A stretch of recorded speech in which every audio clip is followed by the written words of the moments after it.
Judge, how would you describe this man?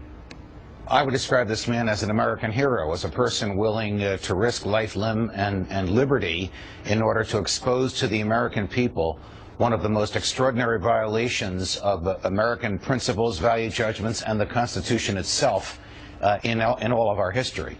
A person so familiar with the intelligence community, as you heard from the excerpts that you just played. He's aware of the personal danger to himself. He knows of the likelihood of prosecution, but he also understands that the government listening to half the country is not what was bargained for when statutes were enacted in the days and weeks after 9/11.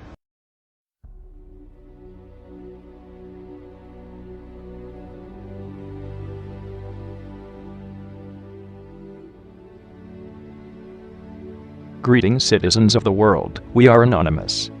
For many years now, we have warned the citizens of the world about the threats that government pose to the freedoms of the internet. Over this period of time, many people have woken up to the lies told by government officials and now understand the importance of keeping the internet open and free for all to use. The events that have transpired over the recent days have proven, indisputably, that the governments of the United States and the United Kingdom are trying with all effort possible to monitor the internet. You might ask us, if not to fight terrorism, what are they looking for? The governments of the world are corrupted to the core, by greed and lust, intoxicated by power. They fear losing this power to the people. Let us look at this secret spy system PRISM, and its apparent effectiveness. It has failed to stop terrorism, but has succeeded in monitoring everyone in the world, even law-abiding citizens. It is true that there are evil people in this world who must be watched to ensure the safety of others, but it is simply immoral and unethical to blanket monitor everyone worldwide, assuming that everyone must be guilty of something. Edward Snowden is a true hero of the people worldwide for revealing this. In stepping forward to bring us the horrifying truth about the draconian states secretly operating, he has put his life on the line. He has given up his job with the government. He has lost his family and loved ones. He now risks extradition and life sentencing to prison, merely for telling us that each and every one of us is being watched, monitored, documented, recorded and categorized. The fact that companies like Microsoft, Facebook, and Google are involved means that a significant amount of the internet, as we know it, is under inspection. The right to privacy has been violated. People are in greater danger from this surveillance system than they are from terrorism, because the terrorists have not been stopped.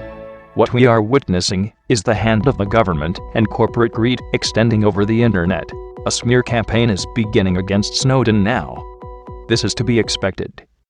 When government is threatened with the loss of power or control, they will use any means required to ensure that the view of the public supports them, instead of the evidence which has come to light.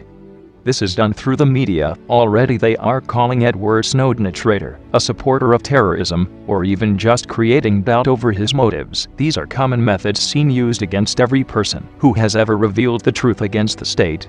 The corporations which have been revealed as taking part in PRISM are now scrambling to defend their names, releasing so-called reassurance on why their users' privacy is important. You must ask yourself, if they had done nothing wrong, they would not go to such extreme lengths to change public perception. It is up to us, the people, to see through these lies being told. We must stand with Edward Snowden and fight back on all fronts against the Big Brother state. Many say they have nothing to hide. But this is beside the point. If you have nothing to hide, why should you be watched? If someone broke into your home and read through your documents and private data, you would feel violated and angered. Why should your digital information be exempt from this? The only difference with online spying is that you remain unaware that it is happening. Otherwise you would become just as angered towards it. And this is why governments fight to keep us from knowing the truth. You only have to scratch the surface before the lies become visible. Citizens of the world, users of the internet, show your support for Edward Snowden. Edward Snowden is now under the protection of Anonymous worldwide. We are all Edward Snowden now. We urge you to remain peaceful, but to rise. Now is the time to say enough. We call for massive disobedience towards the Big Brother state. We invite you to be anonymous. We must act together worldwide for the cause of internet privacy. Anonymous has no leader, no ranking, and no single means of communication. We are spread of many mediums and languages. Join with us for the freedom of the internet.